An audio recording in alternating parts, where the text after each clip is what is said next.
बच्चों trigonometric equation जो देख रहे थे उसी का आगे बढ़ाते हैं। ठीक है, पिछले क्लास में जो है जनरल सॉल्यूशन देखे थे और जनरल सॉल्यूशन से रिलेटेड कुछ क्वेश्चन किए थे। ठीक है, उसी को आगे बढ़ाते हैं। ठीक है, लिखिएगा cot थीटा इक्वल टू 0, तो थीटा इक्वल टू होगा 2n प्लस 1 पाई बाय 2। ठीक है, यही होता है cot theta equal to 0, theta equal to 2n plus 1 pi by 2, pi by 2 यही होता है। यहाँ पे n जो होता है ना वो n इंटीजर होता है। अब इसमें वैल्यू जैसे देखिए cot थीटा इक्वल टू 0, किस किस वैल्यू पर 0 होगा ये cot थीटा 0, कहाँ कहाँ 0 होगा, उसमें n का वैल्यू हम पुट करते जाएंगे, इंटीजर लेते जाएंगे तो वहाँ वहाँ ये क्या होगा 0 होगा। देखिए एग्जांपल के लिए कहाँ पे 0 होगा ये, इसी को अब ओपन करते हैं तो क्या होगा 0 देते हैं, 0 देते हैं यानी पाई बाय 2 पे ये 0 होगा, cot पाई बाय 2 पे 0 होगा। और कहाँ पे होगा -1 जब पुट करेंगे इसमें तो ये हो जाएगा -2, अब -2 और 1 गया तो कितना बचा, कितना बचा इसमें से 1, यानी इस पे भी 0 होगा। ठीक है, जब यहाँ 2 देते हैं 4 और 5 पाई बाय 2 पे 0 होगा। और यहाँ पे जब ये 6 देते हैं, जिसे 6 दिए तो 6 12 है और 13 पाई बाय यहाँ पे 0 होगा, यानी cot जो है इसी रेंज यहाँ जो है क्या होगा 0 होगा, और भी ऐसे जाते रहेगा, इसी यहाँ क्या होगा 0 होगा ये। ठीक है, जनरल फॉर्म यही है इसका। इसमें हम इंटीजर का वैल्यू पुट करते जाएंगे और पता चलते जाएगा cot कहाँ कहाँ पे 0 होता है। ठीक है,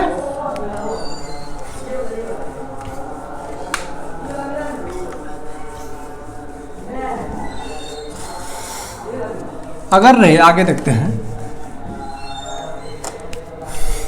देखिए अगर रहे sine theta equal to 1, sine theta equal to 1 रहे तो इसका जनरल सॉल्यूशन क्या होगा, theta equal to 4n plus 1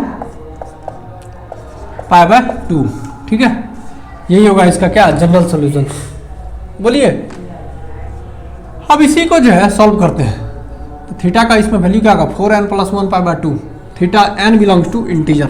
ठीक है, अगर रहे साइन थीटा 1 कहाँ कहाँ पे होता है, n का वैल्यू हम पुट करते जाएंगे। ठीक है, n का वैल्यू इंटीजर है, पुट करते जाएंगे, उससे पता चलते जाएगा कहाँ कहाँ वैल्यू जो है वो मेरा 1 आएगा। अगर हम यहाँ 1 करते हैं पुट, 1 जब पुट करते हैं 4 1 5 यानी 5 पाई बाय 2 पे ये क्या होगा 1 होगा, कौन साइन थीटा 6।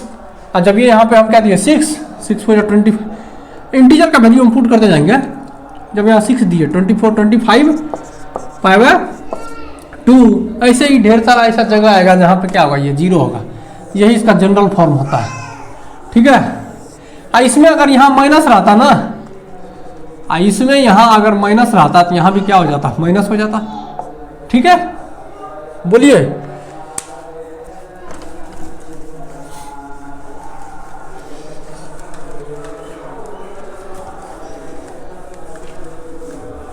आगे देखते हैं,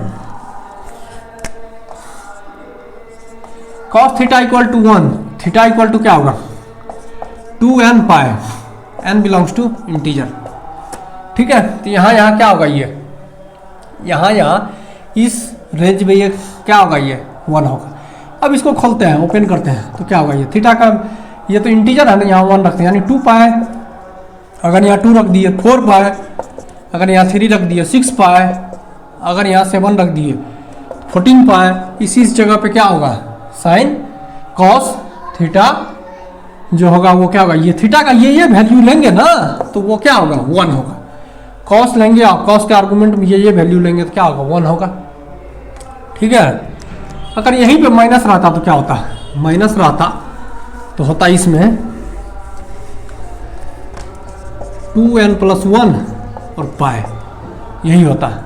ठीक है, 2n प्लस 1 और पाई, ये रेंज पे क्या होगा, ये इसी से रेंज पर जो है ये -1 होगा।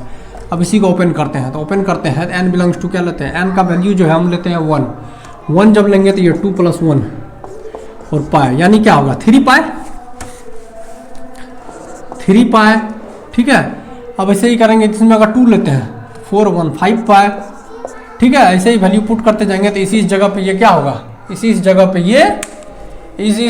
ये क्या होगा -1 होगा। ठीक है, अब कुछ क्वेश्चन करते हैं। देखिए क्वेश्चन है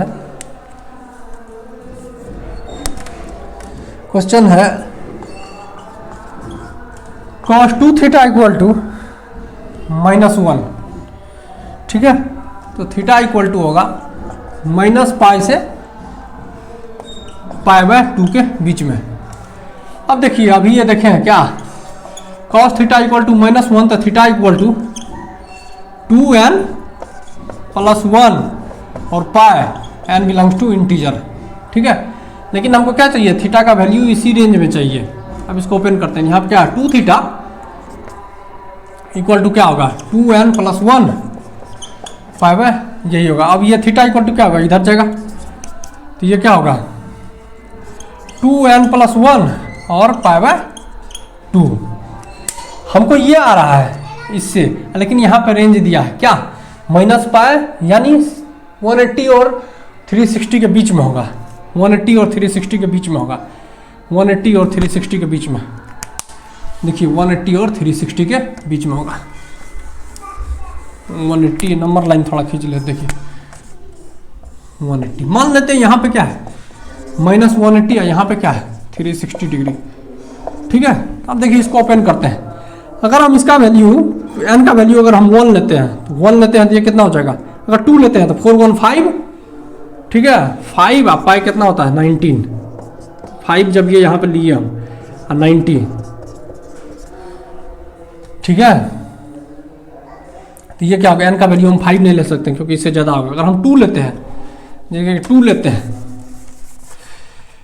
0 अगर लेते हैं तो π/2 वो आ जाएगा। 2 लेते 1 लेते हैं तो 1 अगर लेते हैं तो ये होगा 3, ठीक है। 3 π/2 यानी 27, 220 यानी 270 डिग्री। अगर हम 4 लेते हैं, अगर हम 1 लिए 3 हो गया, 2 लेते हैं 415, 5 और 5 × 90 ज़्यादा हो जा रहा है, इस रेंज से बाहर हो जाता है। यानी इसमें हम n का वैल्यू क्या लेंगे, n का वैल्यू 2 लेंगे, 1 लेंगे और 2 लेंगे, ठीक है। n का वैल्यू यहाँ तक इसमें ले सकते हैं, इस रेंज में 27 डिग्री। इधर फिर माइनस में देखिए, माइनस में कितना 180 तक है ना। जब ये यहाँ पे हम -1 लेते हैं तो माइनस, जब ये 1 लेंगे तो -2 हो जाएगा, -1 यानी -90, और -2 जब इसमें लिए तो -4, इसको जब किया तो -4 और 1 गया तो कितना हो गया -3 × 90 यानी 27। यानी हम -1 नहीं ले सकते हैं, -1 ले सकते हैं और -2 नहीं ले सकते हैं। तो यानी क्या होगा, ये हो सकता है। यानी इसके अकॉर्डिंग हम ये ले सकते हैं, ठीक है। इसके अकॉर्डिंग हम ये ले सकते हैं। क्वेश्चन का रेंज ये है, तो होगा क्या, तो जो कॉमन आएगा वही ना आएगा। तो क्या करा इसमें, करा है क्वेश्चन करा है इससे इस रेंज में लेना चाहिए, लेकिन मेरा जो आ रहा है वो इससे इस रेंज में, तो इसी रेंज का जो होगा ना आंसर होगा, इसी रेंज का, और इसको सेटिस्फाई करना चाहिए। तो आंसर कौन कौन होगा, एक तो 90 होगा, 90 पे ये -1 होगा, और कहाँ कहाँ होगा 270 पे होगा, और उसके बीच का 0 पे जब ये लिए तो ये पूरा 0 हो जाएगा, 0 हो जाएगा, और 1, और 90 पे 1 होगा।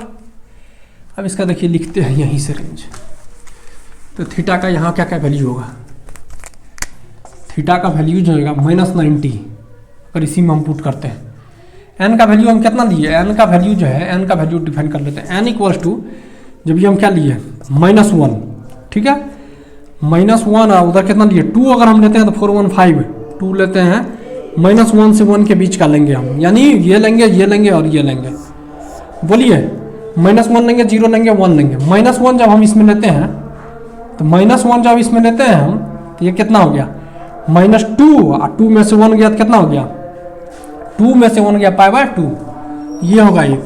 और एक जब ये 0 लेते हैं तो ये क्या हो जाएगा, और हो जाएगा 90, ठीक है। यानी -π/2, ठीक है, और 3π/2, जब ये 1 लेंगे तो ये 3π/2 हो जाएगा, ठीक है। यानी 270 डिग्री, यही होगा आंसर। देखने दीजिए, है आंसर, हाँ यही होगा, यही 3 वैल्यू होगा, ठीक है, यही 3।